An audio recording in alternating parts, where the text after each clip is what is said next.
Welcome to episode 232 of Girl Take the Lead, where each week we explore womanhood and leadership. And I'm your host, Yo Canny.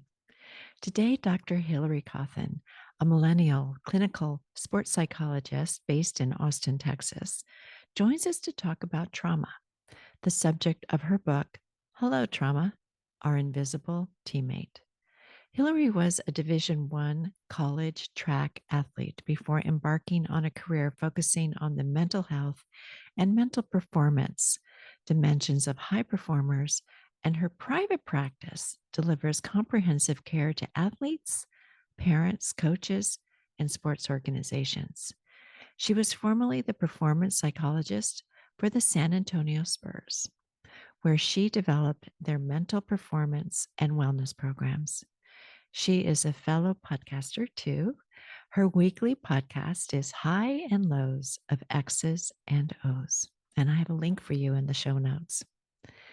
In addition to talking about the stigma of trauma, we dug into related areas like empathy versus sympathy, shame, embarrassment, anger, and recovery, all those emotions that come up around trauma. She gives us great insights into resolving trauma and healing. Enjoy the listen. Here you go. So, Dr. Cauthen, thank you so much for coming on Girl Take the Lead. And I just know that this conversation is going to be so helpful to our listeners and viewers. So, thank you for coming. Yes, thank you for having me. I'm honored and humbled to be here. I can't wait to dive into what we're going to talk about. Yeah. So, let's start. If you would introduce yourself, and you've got to tell people about your book. Yes. So, I am a clinical sports psychologist, business owner in Austin, Texas. So I have a beautiful team, and our whole work is around really work with high performers and athletes, and I specialize in mental health. So this continuum of care model, really working within the person, within the player kind of aspect. Alongside of the applicable work that I do, I have a podcast and I'm an author. So my lovely book is like my little baby, Hello Trauma, Our Invisible Teammate. This really stemmed from a TEDx talk that I did in 2018 about the toxic culture of sport on athletes' mental health. And I really wanted to shed light about the conversations that a lot of us were having behind closed doors, but not publicly talking about. And Mhm. I was like, I love sport. I work with athletes. I played sport, but the culture can do so much harm. And I Yeah. just wanted to fix that. And then it evolved into this beautiful book that I kind of was like set a goal of mine. I was like, I'm going to write a book, and no idea it was going to turn into this book when I when I created it. And it's been a beautiful thing, and I'm so grateful to have conversations like this and to help people understand that what trauma is in my book and make meaning of it and use sport as this kind of microcosm of society that reinforces trauma to exist and kind of a Yeah. call to action. Also, it's really complex in a weird, simple way of this book. So, Yeah, but yeah. I gotta say, the way that you wrote the book just pulls readers in. Um, so so so listeners, it's not just for sports people at all. It's for all of us. Absolutely. Yes. And I think you even start by telling us the percentage of people that have had trauma. Hmm. And Yeah. maybe you can talk a little bit about that because the book relates to everyone. And I love that you get that because I don't want people to think it's just for athletes or high performers. It just uses sport as a relatable topic that we're all fans of sport in Yeah. general, but it's applicable to every aspect. And especially the first half of the book is really helping people understand and redefine and make meaning of trauma. And to your point, 70% of Americans Mhm. reported that they've experienced trauma. That's just those that report it. So then I'm thinking of Yeah. all the people that haven't reported it. And then on top of that, I'm like, okay, well, if you're the 30% of lucky humans that don't identify of having any trauma in your life, you will experience someone in your life who has. And I Yeah. hope this book can help you in like learning how to connect to them differently, understand them differently, and just show up to be what I hope in a very like Yeah. Pollyanna way, but like as a good human, right? Like, can we show up as a good human and connect with care to people? Yeah. Well, I mentioned this to you, and I know a lot of my viewers and listeners are real Brene Brown fans, but I think you have taken certain aspects of emotions and gone deeper into them and relate them more, like fully in Mhm. this area of trauma. And maybe we should begin first by kind of defining what you meant by trauma when you were writing the book. Yeah. And I appreciate the compliment so much. It means so much to me. So for me, I actually wanted to like destigmatize trauma and Yeah, take out big T, little t, and help you understand it's any physiological response that exists to you, like stubbing your toe or witnessing a car accident or being a victim of sexual assault. It's the meaning behind it is what I break down, right? So physiologically, anything that occurs to us, we're going to have a stimulus response in our brain, and we're gonna like biologically have fight, flight, freeze, fawn kind of actions that occur, no matter what the trauma is. My yeah, intent is it's the meaning behind that that reinforces everything else after that, and not making your trauma bigger than my trauma or someone else's trauma bigger because we always fall in that trap, and helping people as comparable as grief and loss has stages, helping people understand the stages that someone will go yeah. through a victim of trauma. No matter what it is, you will go through these different phases and making meaning of like, "Oh, that's why I'm stuck in my own way. Here's how I can get out of it now." Yeah. And I guess before we go too far, I know that you had mentioned this, that we may know somebody who has gone through trauma. Mhm. And I loved in your book when you were talking about empathy and sympathy and the difference between the two. And maybe you could just remind us, because I know we could just always use that reminder about the difference between the two and what helps a victim most.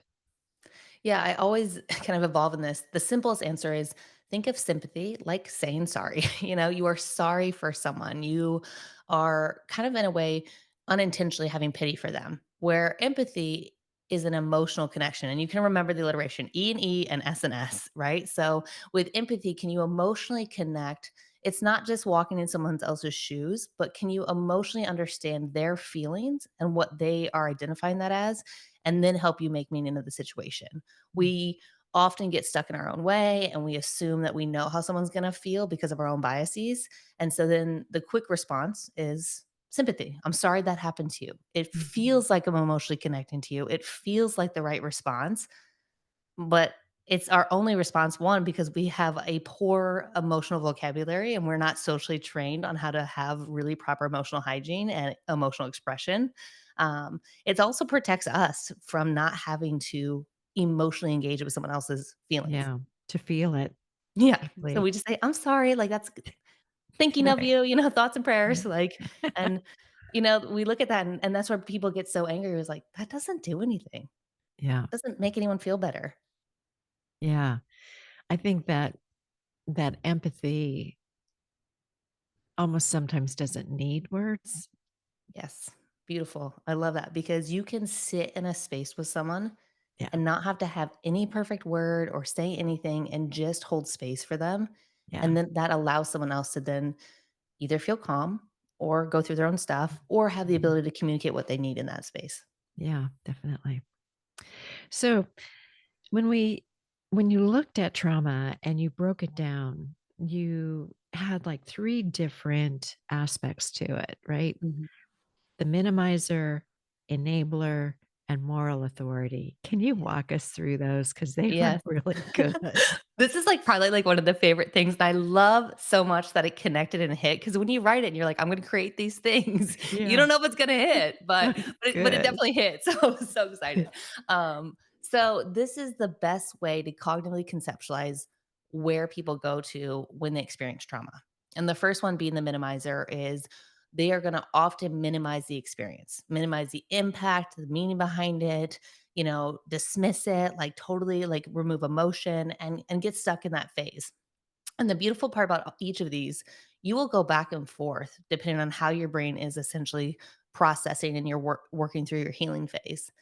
The enabler is where people get kind of stuck where it must be my fault. They're Mm, enabling this thing to exist. So if we go to sexual assault, that's probably the most common to look at the enabler aspect as an example, where women who are victims of sexual assault will often feel like, "Oh, I shouldn't have been out that late. I shouldn't have had that extra drink. I shouldn't have dressed this way because society has prescribed these things on top of them. And we enable the excuses for behavior to exist. And so then the victim will be like, it must have been my fault. The other confusing part about some of this trauma is when there's convoluted emotions and feelings behind a perpetrator, because oftentimes it's someone you know as well. And then the pleasurable aspect that exists with your body physiologically that you can't turn off, where then you're like, did I enjoy this? Did I want to Yeah. say no? And so they kind of work through this process because they don't want to admit that something bad happened. They don't Mhm. want to admit that this was hurtful or scary or all the other emotions that could come by admitting something bad occurred. So they're Mhm. trying to make meaning and they'll enable and then they'll minimize and they'll enable back for it to just kind of make it feel like, oh, well, this is why it happened. It's my fault. It's not that bad.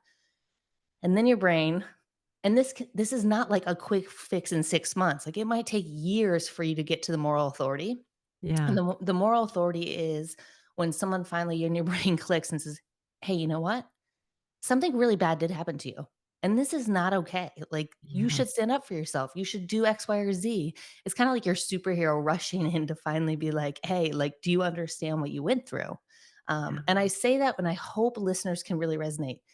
We often judge victims of trauma when they've come out later to speak about what happened to them, whether it's child abuse, sexual assault, war victim, whatever it might be. We often judge them on, well, why didn't you say something sooner? How could you Mm. have allowed it to happen for so long? It couldn't have been that bad if you waited years. What they're not understanding is the person who's gone through something psychologically hadn't made meaning and come to terms with all the things that existed. And so until that moral authority actually comes into play and says, do you see the world that you've lived in? Do you see the experiences and what had occurred to you? Like, it really is not okay. Like, let me help you now. Yeah. Gosh, that's good. Let's go back to the part about shame because Yes. that one really, I thought you did a great job. And Thank you. um, listeners, you're going to really enjoy this because I've asked Hillary to read a little bit from her book to help us understand a little bit about shame because I thought she wrote it so well. So, Yeah, thank can you? you. So Yeah. every chapter entitled, it's a juxtaposition, right? So this chapter is hello shame. You're welcoming into the emotion of shame. Um, all right. Shame is a very strange thing. It's not guilt, which is a sense that I did something wrong. Shame feels like I am bad. I'm not worth better than this. I am at fault for what's wrong here. It makes us feel like everyone can see into us and they dislike what they see. If guilt focuses on behavior, shame is assessment of our character traits. When people experience shame, they feel worthless, exposed, afraid to look stupid, but they're convinced that they already do. It leads us to worry constantly about what other people think about us while disliking and judging ourselves. It can lead to an anxious sense of seeking perfection so we don't fail and expose ourselves to yet more shame. And it Mm. creates relentless negative self talk. Oh, God, that's good. um, I think the couple things that you pointed to there, the perfectionism, Hmm. whew, and the negative self-talk. Yep. Yeah. Oh, anyway, thanks for writing that because that one just went, whoa. Yeah, there's moments that hit you like, there's moments where I'll reread it. I'm like, oh, didn't know that was gonna hit me today. Like, No. that one got me. Well, I've been playing around a little bit with this distinction between shame and embarrassment. Because right now there's a lot of use of the word embarrassment going on, Mhm. in the media on a national level. Yeah. And I thought to myself, like, what the heck is embarrassment? Mm. Like, and how is that? Is that like a social construct that we all have a certain standard that somebody is supposed to be a certain way, and then when they're not, we Yes. we feel something and we're embarrassed for them. I don't know. Or, when you would hear, don't wear that, that embarrasses, that's embarrassing. Yes. So Yeah, it's like the first tier level before you get to shame, right? And that's where I think about these emotional hierarchies. Like we have 6 universal emotions, but when you expand upon them, then like they're deeper levels of that one Mhm. construct of emotion, right? Right. Um, so like embarrassment comes into like if we think of inside out, right? There's like disgust is like the primary emotion. And so it's like, okay, well, like this is in that framework of embarrassment. So it's more of yes, I love the fact of socially prescribed morals or norms or values of like, this is how you dress, this is how you show up, this is trending, this is how you're Right. supposed to act. And those that go outside the social norms and are their most authentic self um, tend to cause embarrassment in other people because they fear the judgment of what other people might say because they're not About fitting that in. person or Yes. And if you're related to that person, right? So, like, look, I was terrible as a kid. I'm not gonna lie. Poor mom. Sorry, mom. I love you to death. But I would be the kid who'd be like, you can't wear that to the grocery store. Like, I would be that kid. And she didn't care. My mother is the most authentic human, right? Like, still to this day, dyes her hair crazy colors, cuts it however she wants, does she's whatever. my Yeah, I baby. mean, Love her. I think she does have purple hair right now. She's had highlighter green, neon pink, like beautiful for her, Yeah. right? Um, I she used to tell me, "Your girls," I have 4 girls, she'd say, "I can't wait till they be like, Mom, you can't wear that to the store." And I tell my girls the story, my girls are like, "You can wear whatever you want, mom, do you?" Because 'cause I'm raising them to be beautiful, authentic humans. Um, but yeah, Good job. I think it's like this fear of other people's judgments leads to the Mhm. feeling of embarrassment. Mhm. And then the tricky slope could be, okay, if I'm like, "Ooh, I was a little bit embarrassed by that because I think I got that wrong. I think I didn't fit in socially." Then it could lead to shame. Then it could Mhm. lead to other deeper negative emotions that could be problematic. Yeah. Well, let's talk a little bit about the moral authority, that anger. Because one of the things I thought you did brilliantly was to most of us like have anger and we go, oh, we got to get rid of it. Yes. And we don't listen to it. I Mhm. think what you were saying in your book was, hey, this is on the road to recovery. Anger has Mhm. to show up Yes. to get there. Whoa, I thought that was such a nice way of looking at and you almost made it seem like that anger is very helpful. It is probably in this specific phase, right, of experience of trauma and emotion, the most powerful feeling you can have to get to action, right? Anger goes to action, and I've put that in that book in a phrasing around that of when we're sad, when we're scared, when we're frozen, we can't do anything. We can't think clearly. We're in a protective, hibernative state.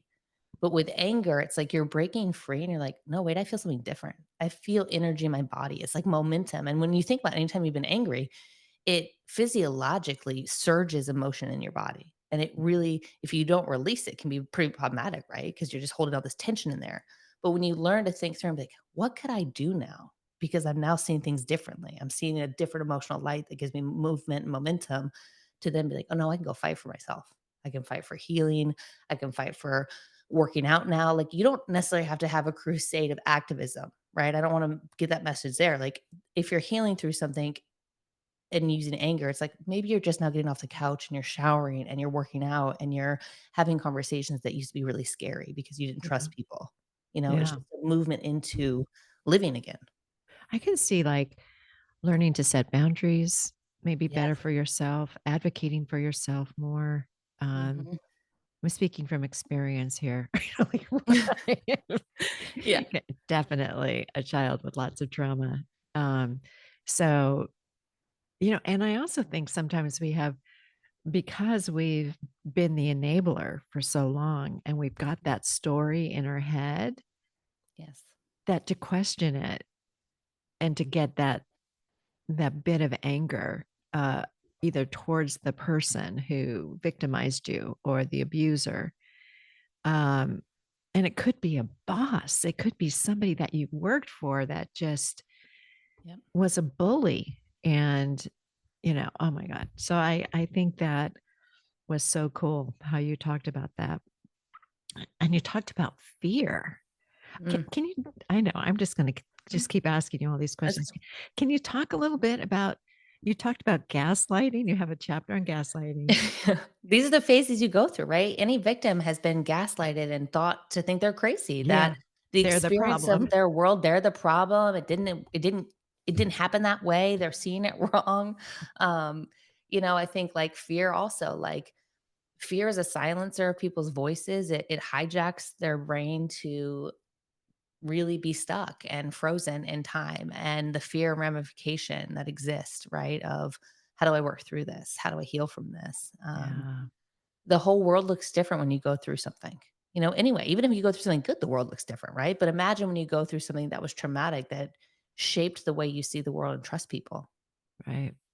Well, I think right now we've had a certain transparency about how we live in the United Mhm. States and how we live in America.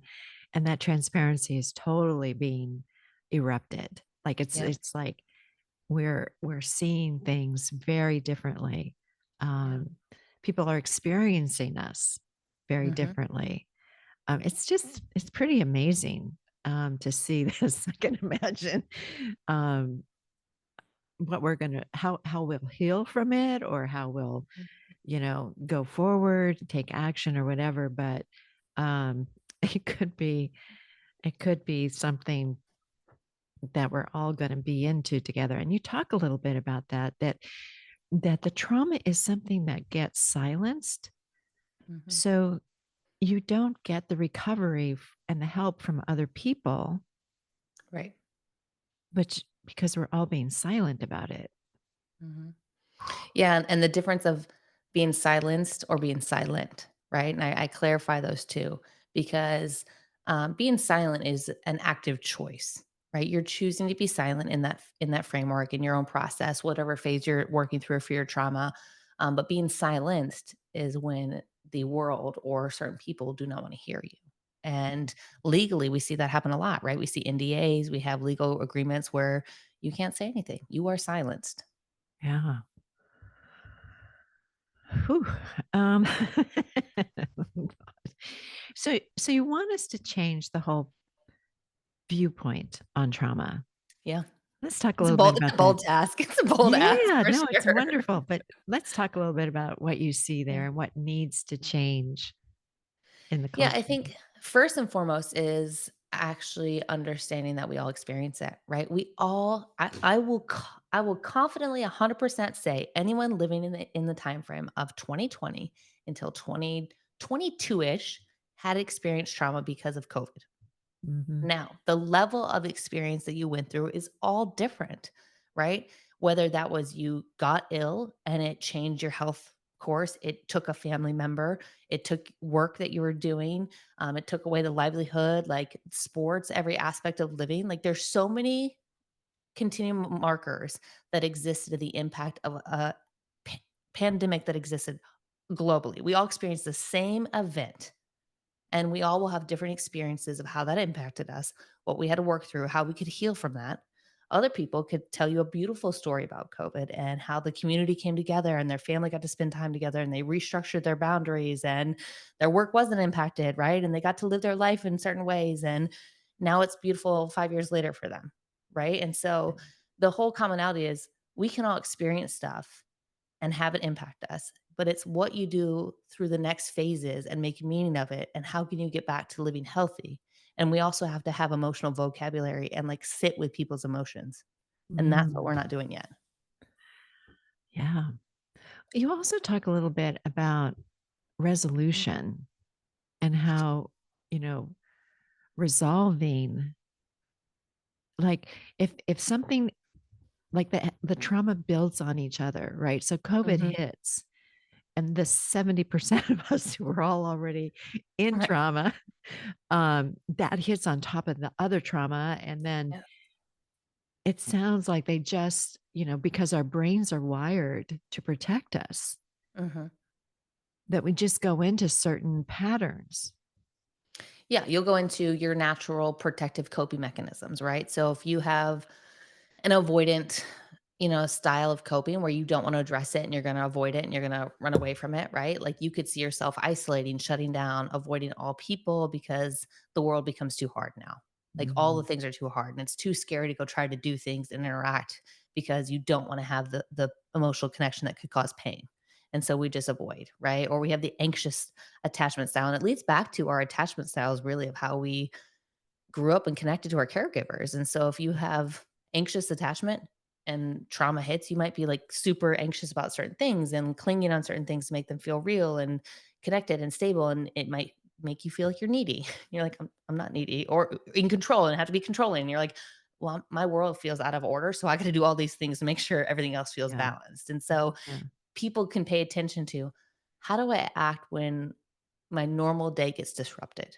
What's my natural pattern? Like for me, I'm gonna go clean my house crazily and feel like everyone has to be stuck on a schedule and my order comes out, my perfectionism comes out, and it's like, "Oh, Hillary, you're just anxious right now." Like, everyone else doesn't have to fit your world of, like, cleaning and being on time, but it's because I feel out of control. So then I have to control Yeah. all the surroundings around me.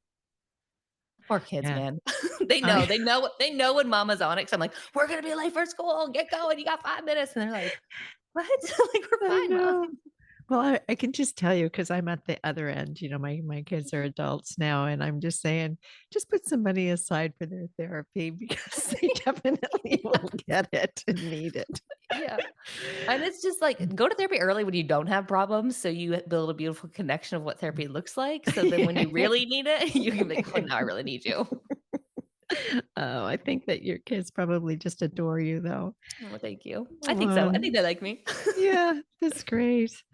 So before we end, I loved what you said about healing in the book. Yeah. Can you read one more, couple more Absolutely. Absolutely. paragraphs for us about healing, you guys? I think that this was so well said. I mean, I'm just gonna let her do it. So please read that. Of course. Mm, Healing is like learning to walk again. It's a period of being emotionally attentive with ourselves, like exposing a new scar to sunlight. It takes time to allow our mind to integrate the ground we've covered and to trust that we can be comfortable in our own minds and bodies again. Like everything else, it's a process and it goes slowly. We may not realize how much we've grown until we feel our strength come back, but it's happening beneath the surface of our consciousness, which is working around the clock to take care of us. Healing virtually always happens because our brains want us to live. Healing is living. Healing is taking tender, active, honest care of our wounds. Healing is forgiving and accepting ourselves without judgment, shame, or anger. Healing is getting our voices back so we can speak and listen. But it's also caring for ourselves out loud, publicly, and for all to see and hear. mm. I think that's such a wonderful place for us to kind of end our episode. But is there anything there that you want to share with our listeners? I think I dissected your book. Yeah, I think it's beautiful and I hope that that last part can really sit with you all and resonate that healing will eventually happen without you actively having to try, right? Like some people get so frustrated when they're like, I've gone to therapy, I've worked out, I've changed my hair, I've done all the things, like, and I still feel sad. I'm like, of course, of course you still feel sad. You might feel sad for a long time. And it's like, can you just live for a moment? Can you show up for 5 minutes and redefining that living aspect, but knowing that your brains are here to help you get Mhm. back on track. And if you can publicly heal out loud and use your community, it might go a little faster for you. Yeah. Oh boy. Well, listeners and viewers, I hope that you pick this book up. If I got to tell you, you feel like you have a friend Oh, in this book. So, and so how can they follow you, yeah, listen absolutely. to your podcast, find your Yeah. book, all of that? So Dr. C Mindset, I'm very active on Instagram. I love to do lots of little educational clips and connections. You can always message me there for direct immediate contact. You can get the book at Amazon, Barnes and Noble, or if you'd like to be reading it to you on Audible. And please leave a review. It's always helpful for us to just kind of keep spreading the message. And then, yeah, www.txopps.com is my website that also has a good blog to follow as well. Oh, thanks, Hillary, so much for joining us. And Thank you. before you go, though, what would you tell your 20 something self? Because, boy, I think you were through your junior Olympics at that time and gone I through. was a collegiate athlete, yep, at 20. Ooh, my 20-year-old self, we would have had some coffee. And um, I think I would have just sat down and said, "You know what? You can actually go after what you really want. Like, you Mm. can allow yourself to not fear failure or fear evaluation, but be bold enough to go after what you want without hesitation." Oh. Mm. And I don't know, did you get a chance to go to our gift store and card shop to just see if there was anything Oh, there I that spoke did, and to I you? was like, "How do I even, like, look through this?" I was like and I have all of them. So, I was like, "Can you surprise me?" Like, Sure. I couldn't pick. I tried to have my kids pick too. I was like, "Which one do we like?" I appreciate that very much, and I think you know what I might do is I think there you've given me lots of quotes in this episode. I might make you your own. Oh, that would be And so then great, and we can share them. yeah, well, and what I've been doing is, finding that my guests have a lot of great things to say, and some of the quotes I get are just made for a card. Yeah. And there were a few things that you said, and what I'd love to do is just, quote you and then, for sure, put your name there in our episode. So, um, I'll get that to you because I think That'd that be would perfect. be awesome to do. Yeah, I would love that. That'd be beautiful. Yeah, and you can show it to the girls and go, "Look at mom. Look, mom made She's a thing. mom has a thing now." Yeah, All right. Well, thank you so much again, Hillary, for joining us. I can't wait to do this episode and post it. So thanks. thank you. Thank you for listening today, and we sure hope you enjoyed this episode. And if you did, please leave a comment wherever you listen to your podcasts. Tell a friend about us. Join our public Facebook group, Girl Take the Lead, or visit our website, girltaketheleadpod.com. We also have a YouTube channel where your subscription would be appreciated. Once you're on YouTube, search Girl Take the Lead. And we're also on YouTube Music and on Spotify, where you can find a video of this episode. Some of my favorite quotes were 70% of Americans have reported experiencing trauma. Another was trauma is any physiological response that exists to you. And sympathy is saying, I'm sorry, which can be unintentional pity. Empathy is the emotional connection with someone. And lastly, fear is a silencer of people's voices. Mm. Here are three takeaways. One, when we experience trauma, there are three places we can go and we can be. One is the minimizer, where we dismiss the impact, can be the enabler, it must be my fault, or the moral authority, which says something really bad did happen. We can go back and forth between these during our healing phase. Until the moral authority kicks in, we really can't recover. Because the trauma is often silenced, we may not get the help from others we need to recover. There's a difference between being silent, which is an active choice, and being silenced, which is when others do not want to hear you. Two, shame is not guilt, but is an assessment of our character traits. It can create relentless negative self talk and our striving for perfectionism. We don't want to fail because it creates more shame. Before shame, embarrassment, which is a socially prescribed moral and norm, can often come. It's the fear of the judgment of others that can lead to the feeling of embarrassment. And anger goes to action. It is the most powerful emotion to move differently. Three, what we're not doing now is having the emotional vocabulary for trauma and sitting with people's emotions. We can all experience trauma and have it impact us, but it's what we do through the next phases And the meaning we make of it is how we get back to living healthy. Healing will eventually happen. Our brains are here to help us get back on track, and it could go faster if we can publicly care for ourselves with the help of others. Our next episode will feature our guest, Lisa Evan, author of the book, What's Your Ripple Effect and Why It Matters More Than Ever. It's a leader's guide to creating lasting impact and influence. She also has a podcast, Have Good Ripple Effect. We had a great conversation about culture, joy, and presence.